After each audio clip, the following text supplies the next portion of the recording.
ज्ञानेश्वरी अध्याय 1 भाग 6. मी हे युद्ध करणार नाही.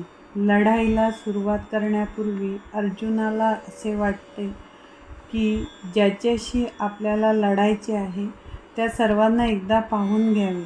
त्याने तशी इच्छा व्यक्त करताच श्रीकृष्णाने त्याचा रथ दोन्ही सैन्याच्या मध्ये नेऊन उभा केला. तेथे उभा असलेल्या गुरु, नातेवाईक आणि मित्र यांना पाहून अर्जुनाच्या मनात गडबड उडाली आणि त्यांच्याबद्दल करुणा उत्पन्न झाली. धनुर्धारी अर्जुन मोठ्या मोहाने व्यापला गेला, म्हणून त्याच्या अंगी असलेले धैर्य खचले आणि त्याचे हृदय करुणेने पाझरले.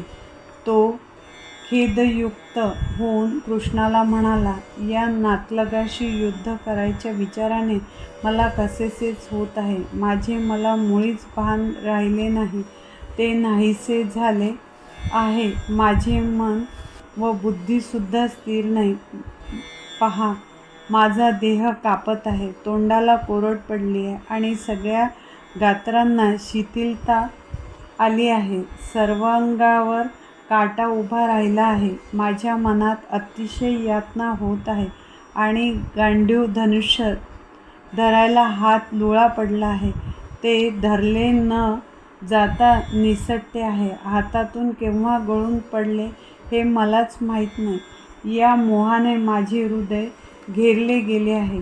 तसं बघितलं तर अर्जुनाचे अंतःकरण वज्राहूनही कठीण, दुसऱ्यास दाद न देणारे अति खंबीर होते. पण करुणेने त्याच्याही वर कडी केली. ही गोष्ट नवलाचीच गोष्ट आहे. ज्याने युद्धात शंखराज जिंकले, निवांतकव नावाच्या राक्षसाचा बेपत्ता केले.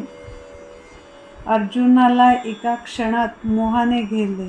वाटेल त्या प्रकारचे कोरडे लाकूड भुंगा पोखरून टाकतो, परंतु कोवळ्या कळीमध्ये मात्र अडकून पडतो.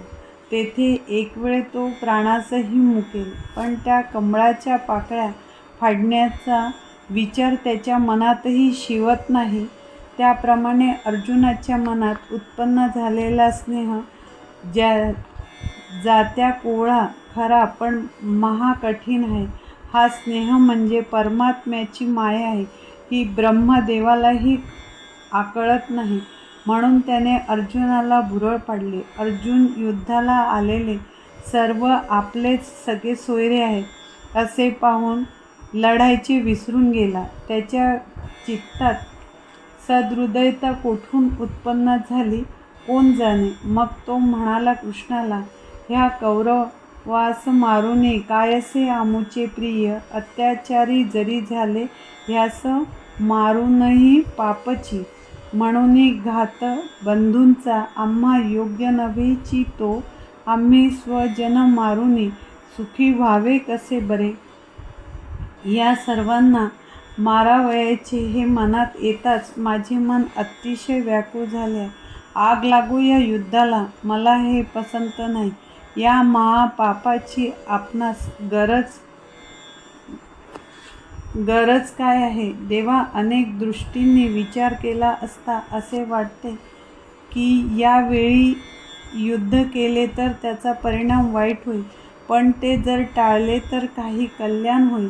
या विजयाच्या इच्छेशी मला काहीच कर्तव्य नाही. अशा रीतीने राज्य मिळाले तर आपल्याला काय करायचे आहे. या सर्वांना मारून जे भोग भोगायचे त्या सगळ्यांना आग लागो. त्या भोगापासून मिळणाऱ्या सुखांच्या अभावी जो प्रसंग येऊन पडेल तो वाटेल तसा बिकट असला तरीही सहन करता येईल. इतकेच काय, त्यांच्याकरता आमचे प्राण खर्ची पडले तरीही चालेल, पण त्यांचे प्राण घ्यावे आणि मग आपण राज भोगावे ही गोष्ट माझे मन स्वप्नात देखील सहन करू शकणार नाही. हे कोण आहे तू जाणत नाहीस का? ज्याच्या आमच्यावर असामान्य उपकार आहे असे भीष्म, द्रोण ते पलीकडे आहेत. पहा, येथे या सैन्यात मेहुणे, सासरे, मामे आणि इतर सर्व बंधू, पुत्र, नातू, केवळ इष्टही आहेत. आज जर आम्ही येथे यांना ठार मारले तर मग आमच्याविषयी कोणाच्या मनात आदर राहील? आणि मग कृष्णा, सांग, तुझे सुख आम्हाला कसे मिळेल?